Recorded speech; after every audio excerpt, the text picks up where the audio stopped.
You found someone that was talking about what it means to be meek, and I have to tell you, we decided to do a big thing. Yeah. We decided to bring you into our study and show you what it was that Nehemiah found.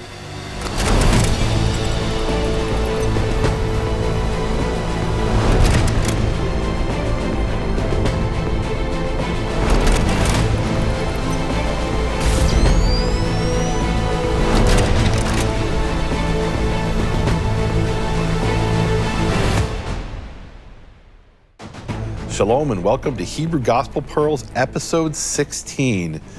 We are going to talk today about blessed are the meek, but we need to talk about where we are here first, Keith. We've taken it up a notch.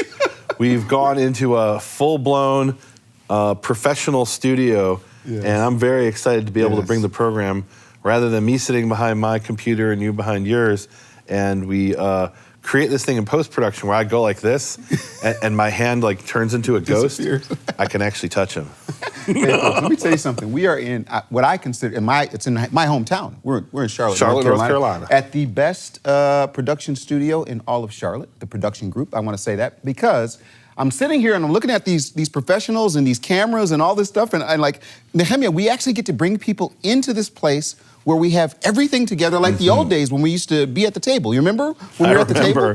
We were at your living room table and we had like literally piles of books. Piles of books. And the incredible thing is, you still have your piles. I still have my my piles are now included in my laptop in various pieces of software that cumulatively cost over $10,000. Guarantee you, folks, all my books and things like that, compared to the cost of that, literally, tap. Nehemiah. So we're gonna try to do this like we do it when we're doing our personal study, and that's what we're excited about for Hebrew Gospel Pearls. What I'm calling, Nehemiah, it used to be called the Biblical Beatitude Series. Now I'm calling it the Buffet of Biblical Beatitude Series, because we have so much. And I'm telling you, folks, listen, stop everything right now.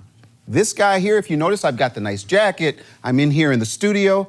I'm kind of like the guy who's going to ask the questions, and we're going to unleash him, because what he has found in the last few weeks during the delay, I'm going to call it a delay. We call it a necessary time for research and all of that sort of thing.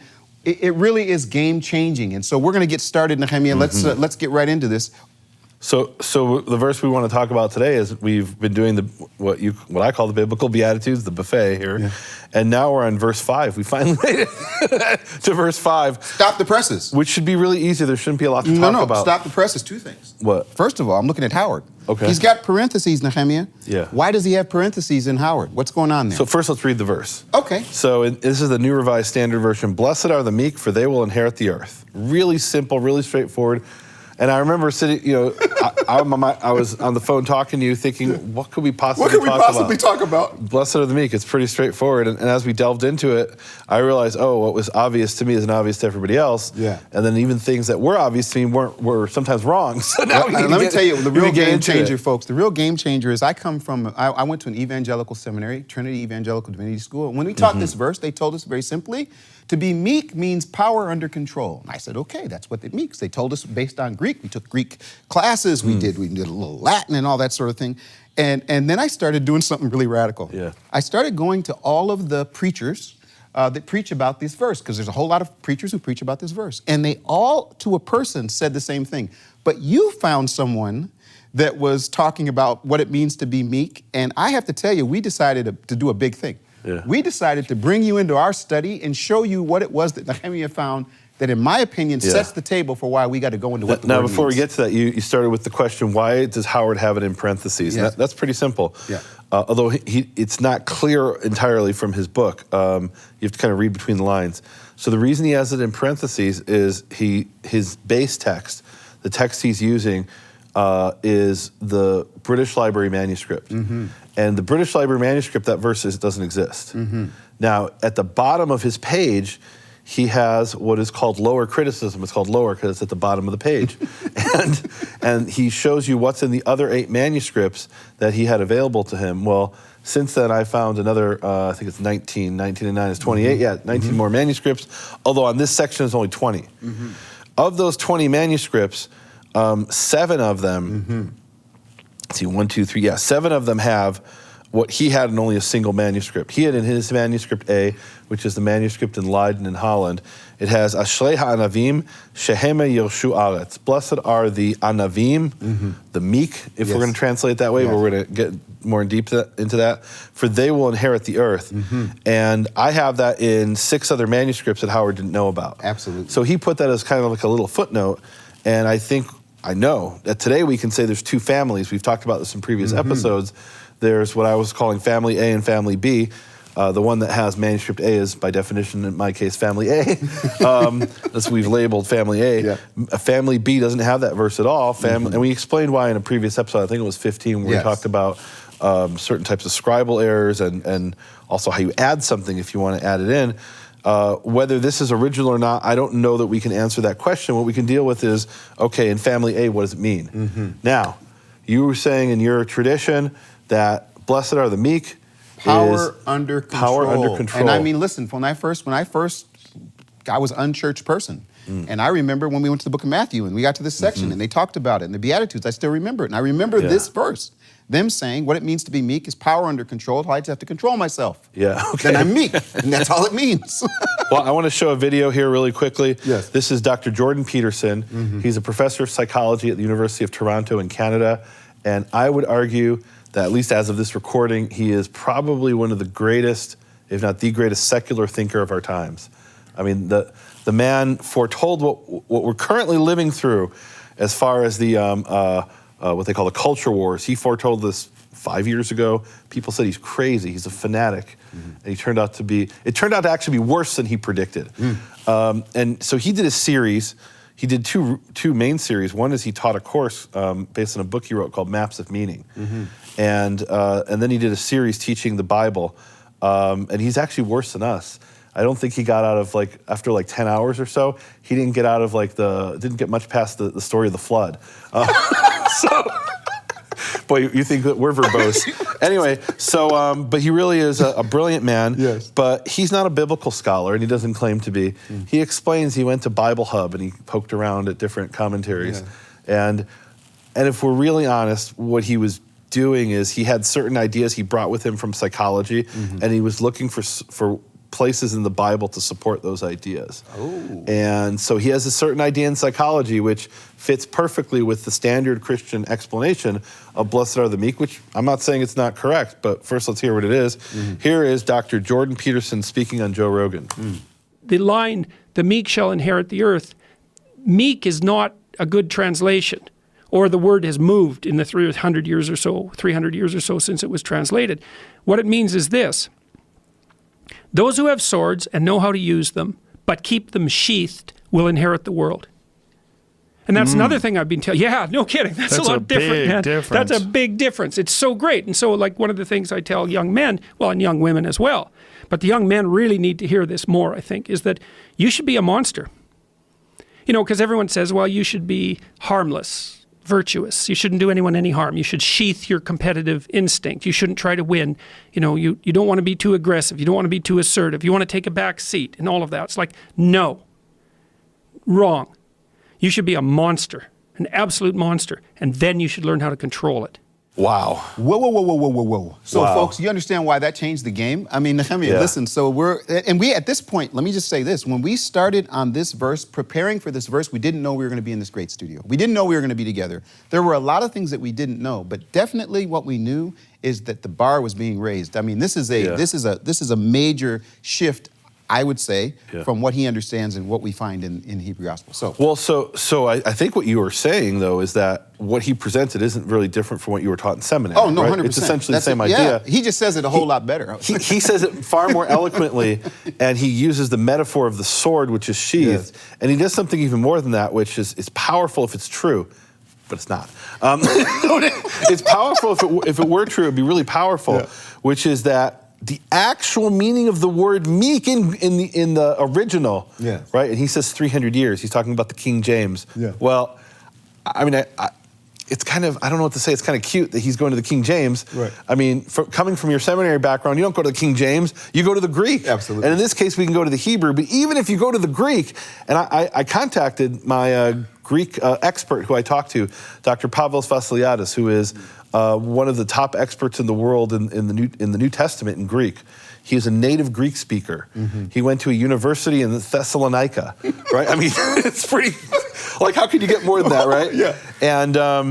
And you know, it's where the epistle to the Thessalonians, right? I mean, he lives there, he grew up there, and I asked him, I said, you know, I don't want your opinion. I want to know, based on the meaning of ancient Greek, is this the meaning of the word? Does the word praes, does that word in Greek, does that mean to sheath a sword and to have a sword and sheath it and not use it? He said, no, that's nothing to do with the meaning whatsoever. Stop. And I looked for myself in all the dictionaries I could find just to verify what he was saying, and he sent me other resources I didn't have for ancient Greek, and none of them said anything of the sort. That's if you looked in any other text in the world, right? Because Greek's a language, right? If you looked in Aristotle or Plato or Homer or any, whatever those Greek texts are, you would never find, according to my Greek expert, that this word praes means to sheath your sword. Now, you just did this. You just gave a big softball to us to have a moment. And here's the moment, folks. We are not saying that the Hebrew Gospel of Matthew is the original source of the words that Yeshua spoke. We have never said that.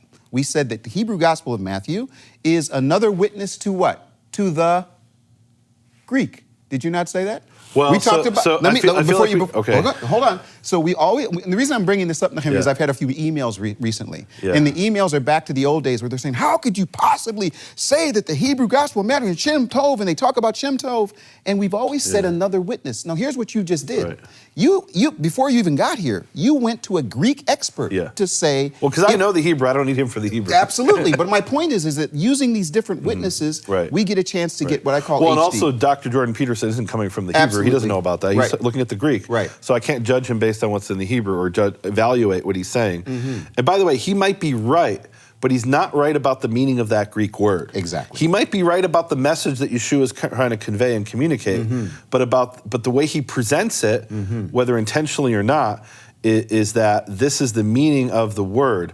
And of course, he doesn't mention Greek there. He talks 300 years, meaning King James. Right. 400. What's 100 years between you and me? 100 years. You know, it's like they say, oh, the Jews are 5,000 years old. No, I think Noah was like somewhere between 4,000 and 5,000 years ago, whatever. Let's not split hairs. What's 1,000 years? Yeah, what's 1,000 years between you and me? So here, I want to be careful with what we're saying here, and there's nuance involved here, and nuance is very important. You said the Hebrew is not the source of what Yeshua said. Obviously not, because Yeshua said it. Right?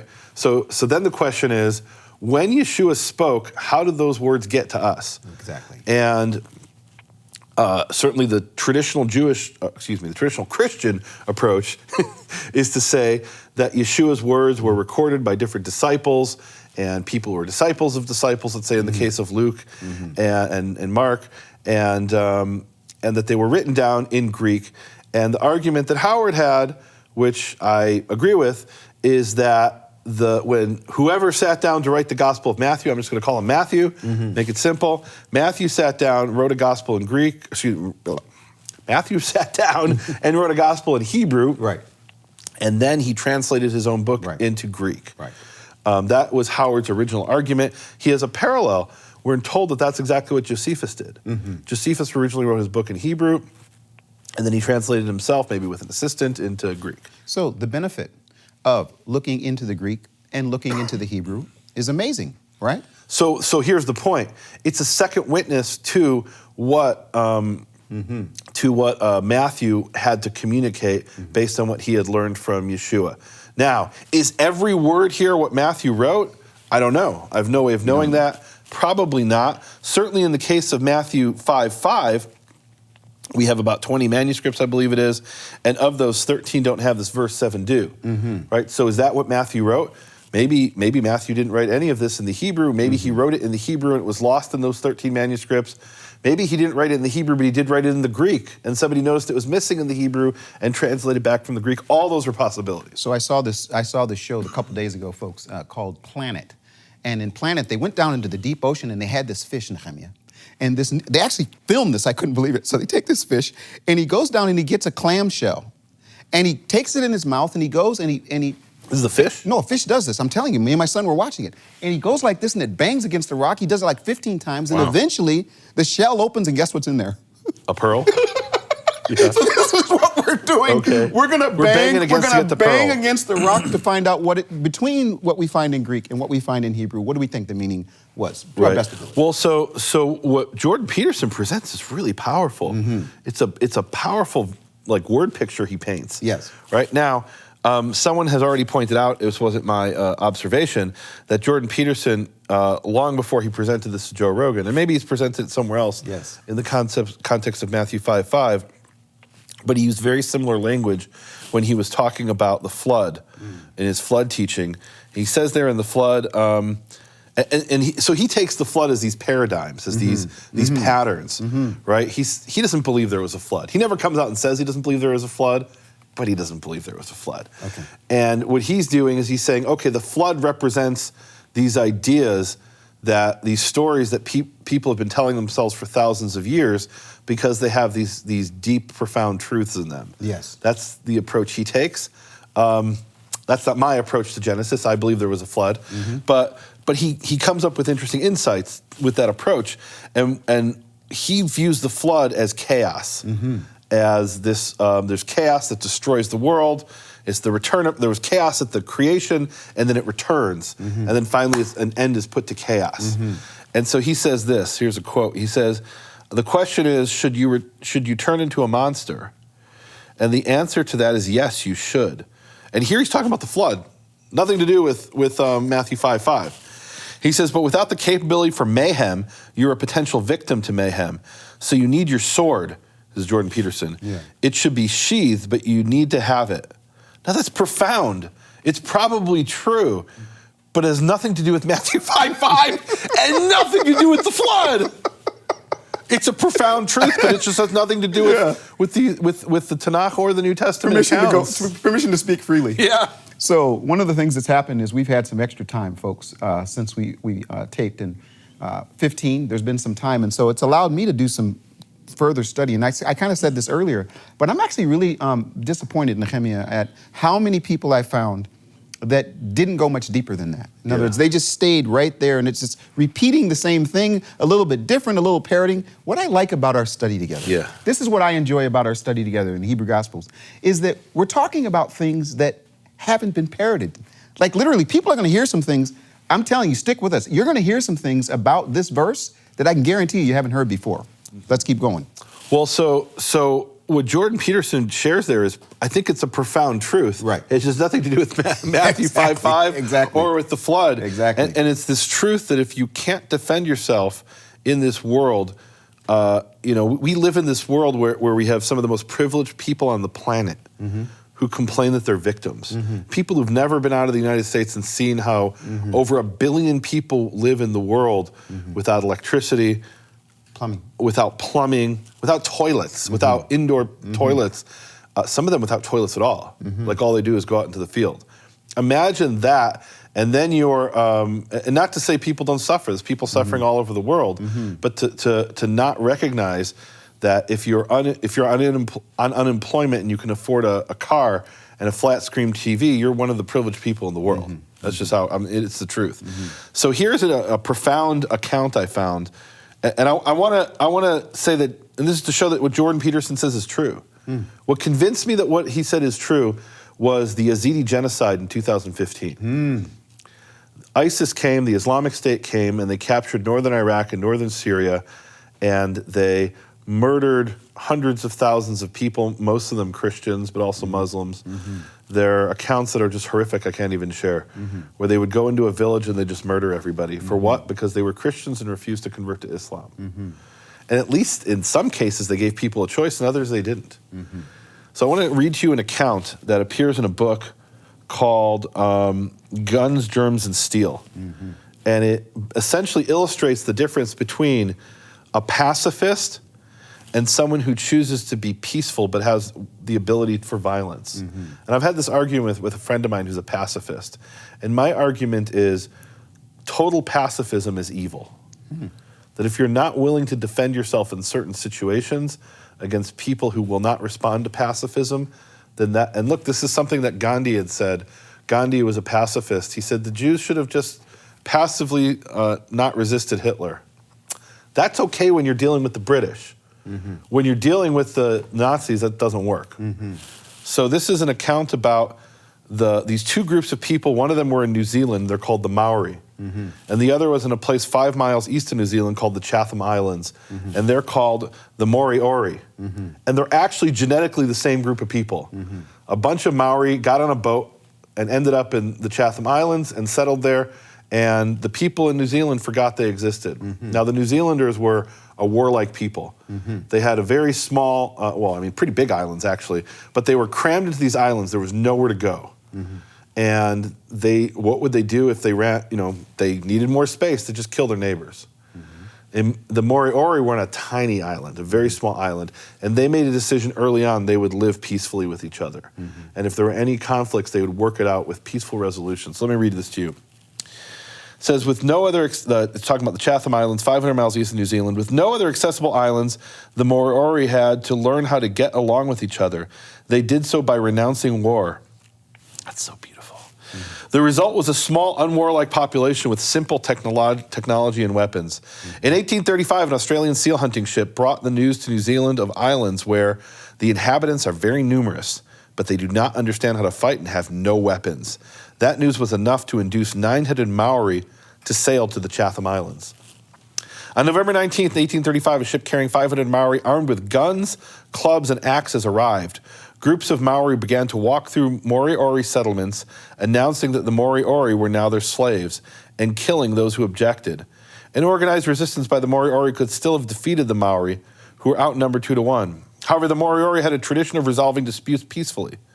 They decided in a council meeting not to fight back, but to offer peace, friendship, and a division of resources. Over the course of the next few days, the Maori killed hundreds of Moriori, cooked and ate many of the bodies, and enslaved all the others. A Maori conqueror explained, "We took possession in accordance with our customs, and we caught all the people. Not one escaped. Some ran away from us, some we killed, and others we killed. But what of it? It was in accordance with our customs." So it's fine to be a pacifist when you're an Indian in India, when you're, Gandhi, dealing with the British. Or let's say in the case of the civil rights movement, when you're Dr. Martin Luther King Jr., he's dealing with vicious, violent people, but it's on television. And the people on television seeing it, at some point they're going to say, no, this can't go on. What the Nazis did wasn't on television. If you tried to resist passively, they don't care, they're just going to kill you. Right? You just made their job easier. They could care less. And they didn't put it on television. They kept it a secret up until very late, until after the war, essentially. So we actually have very few videos of the Nazis doing what they did, and that's because it was illegal to take videos or photos. So we have a 15-second clip from, I think it's Latvia, where a soldier was on his vacation and he happened to get a little clip of Jews being murdered. Right? But it's very rare because they didn't want to advertise. Because if there are good people who will see that and say, well, this is intolerable, we can't allow this. So all of this is to say that what Dr. Jordan Peterson said is correct. You shouldn't be a pacifist to the point where you can't defend yourself. And therefore to be meek doesn't mean to be weak. I actually agree with that part. But is that the meaning of the Greek word? No, that's just common sense, right? And here's where it's common sense. We have this commandment in the Torah not to work on Shabbat. So if I'm in a coma and can't work any day of the week because I'm not even awake, does that mean I kept Shabbat? No, right? And so being weak where you can't defend yourself is not being meek. I agree with that, right? You have no choice in that situation, right?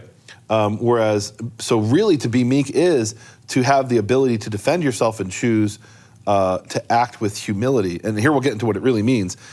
But it's a beautiful idea Peterson presents, but it has nothing to do with the actual linguistics or grammar of the Greek word praes. So, all right, let's get back to the Greek. Look, so the word in Greek there is praes, and here's what I do. I always look and see, first I'll look at the Greek dictionaries for sure, But what's more important in the Greek dictionary is to see what word in Hebrew that word translated in the Septuagint, which is the ancient Greek translation of the Tanakh. And the word that translated is anav. Can we talk about that? Yeah, absolutely. That's where. So one of the places that this appears very clearly is where it's talking about. Let's see. It's talking about Moses, and it says here it is. Numbers 12:3.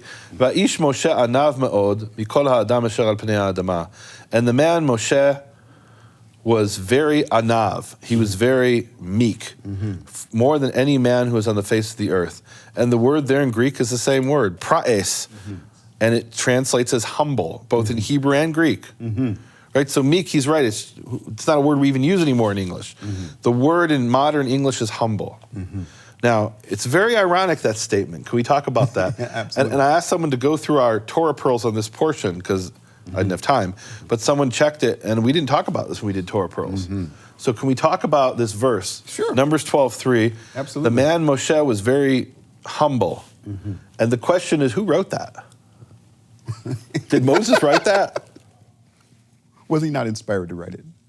Well, it's possible Moses wrote about himself through through the spirit of prophecy or something like this, that God took control of his hand, and he wrote, the man Moshe was very humble. It's possible. Or maybe it was Joshua who wrote it. We see Joshua writing in the Torah in the book of Joshua, in Joshua 23. It says he wrote in the Torah of Elohim. Whoever wrote it, it's kind of like the song, it's hard to be very humble. Or how does that song go? It's hard to be humble when you're, how does it go? When you're perfect in every way. So imagine you're Moses, and you're right. No one was more humble than Moses. Right. And there's actually a parallel to this in the Talmud. It talks about how, it's profound. So here, this is cool. So it's the discussion in the Talmud about Rabbi Yehuda Nasi, who was a rabbi who was very active around the year 210. And it says when Rabbi Yehuda Nasi died, that humility, humbleness disappeared from the world. And one of the rabbis who's in the discussion says, no, that's not true, I'm humble. Now, if you say you're humble, in some sense, by definition, you're not humble, right? So what does it mean to be humble? What do you got? I will tell you this. When I read that verse, thinking about Moses, I thought to myself, now did Yeshua, he's looking at numbers and he's saying, okay, I'm going to use the example, and because this is actually connected to the second part of the verse, I'm going to use the example of Moses and say he was humble, and then I'd ask you a question.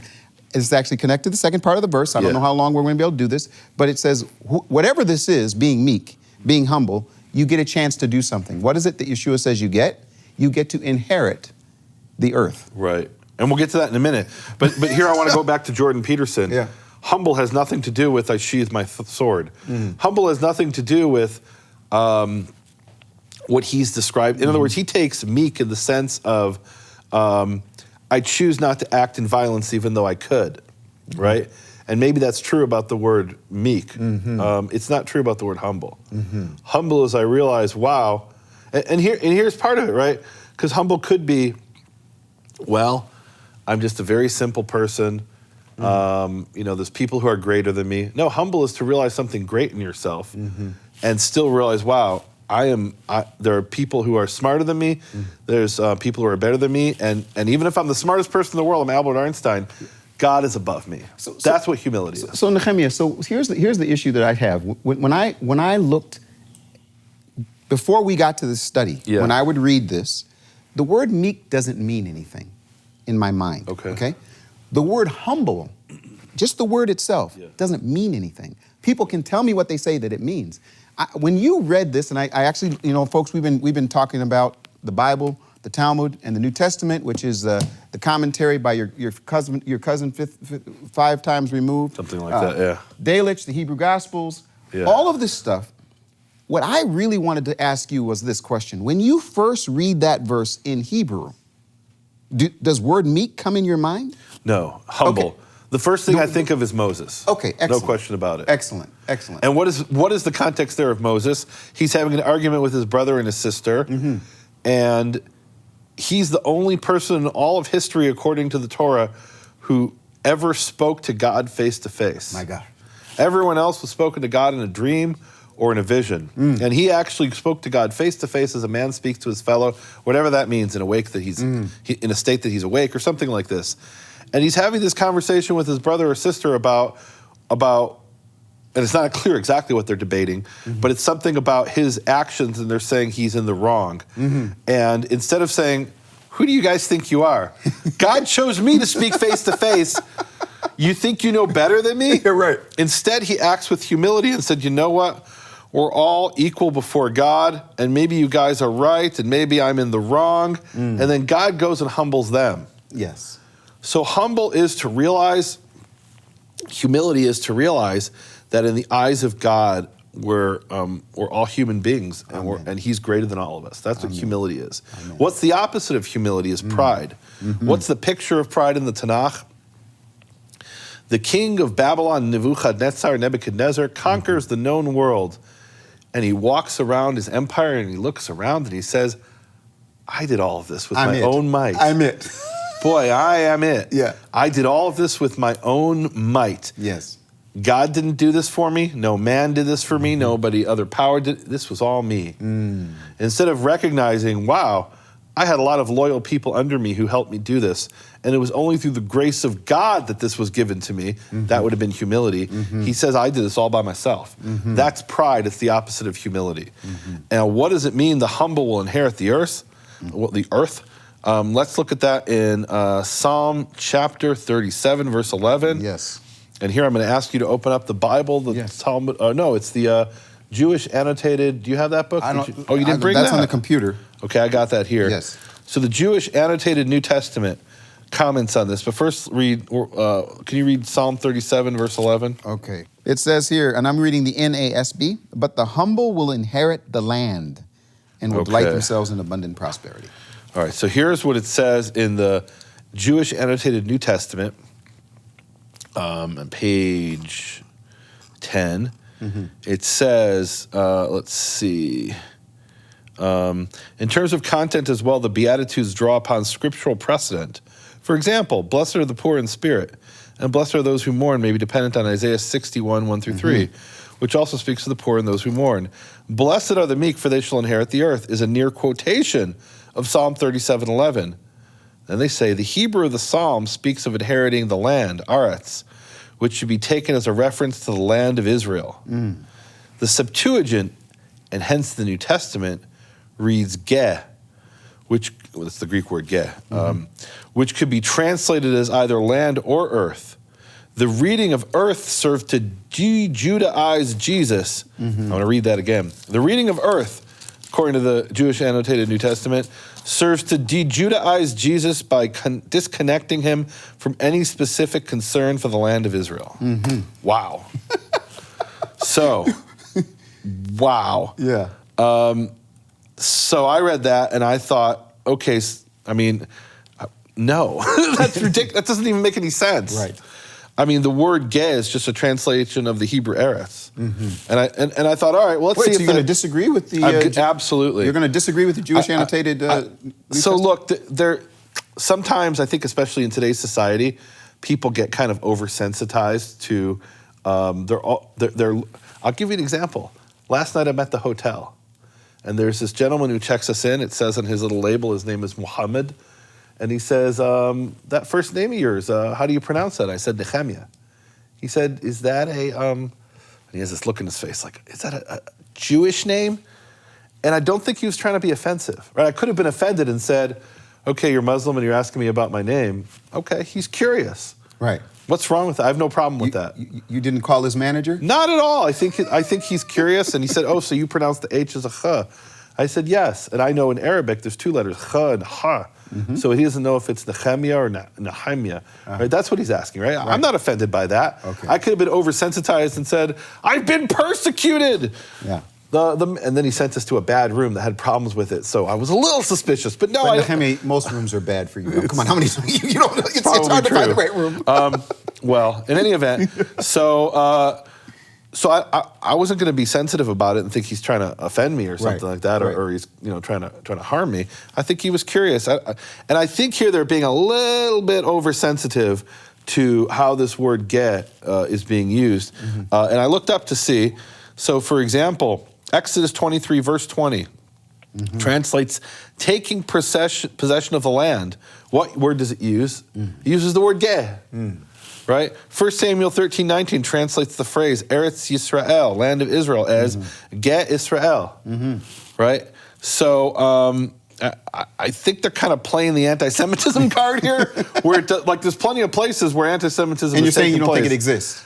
It definitely exists, not in this case. In this situation, you're saying they're it doesn't just exist. translating mechanically. Okay, this word translates this way, right? Eretz is geh, right? They're not thinking about it. Now, maybe they're making the point that you translating as earth versus land is intended to be to disconnect the statement from the land of Israel.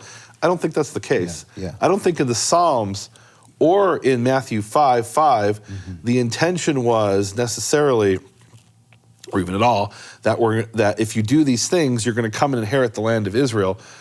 Maybe in a sense, yes. Meaning we have this idea in Judaism, which is derived from certain statements in the Torah. I don't think we'll have time to get into today, but I think we'll get into it in a future episode.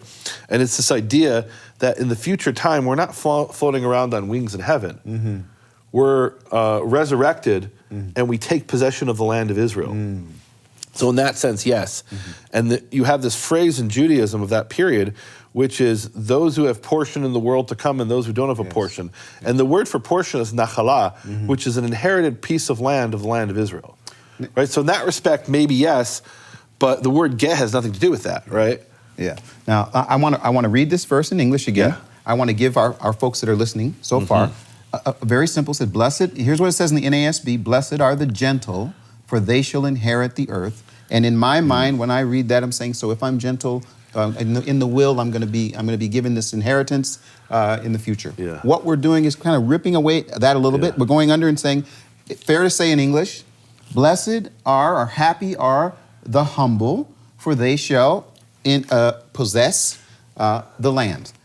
So here's what we could say. Yes. Unequivocally, this verse is based on Psalm 37, verse 11. No question about it. 37:11. And folks, we have anav, translated as something like praes in Greek, and we have and we have inheriting the land. Obviously, this is based on this passage in Psalm 37:11. Can I read this? Psalm 37:11. Then I want you to do something that excited me in our personal study. Yeah. Nehemiah, I don't know how long it's going to take to get to this, but what you showed. Part two. No, I want to read this. Okay. But the humble, the word that you just mentioned, will inherit the land and will delight themselves in abundant prosperity. Psalms 37:11. Now, this has been great. We've been going around. We're looking at the Greek. We're looking at the English. You're giving me Jordan Peterson. You're telling me about all these other extra sources.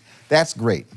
Nehemiah, when are you going to talk to us about this word, anav? Well, Keith, I think we're going to have to head over to the Plus episode for the rest of this discussion. And I am so excited about what we're going to talk about in Hebrew Gospel Pearls, episode 16 Plus. And where's it going to be? It's going to be over at nehemiahswall.com. Excellent.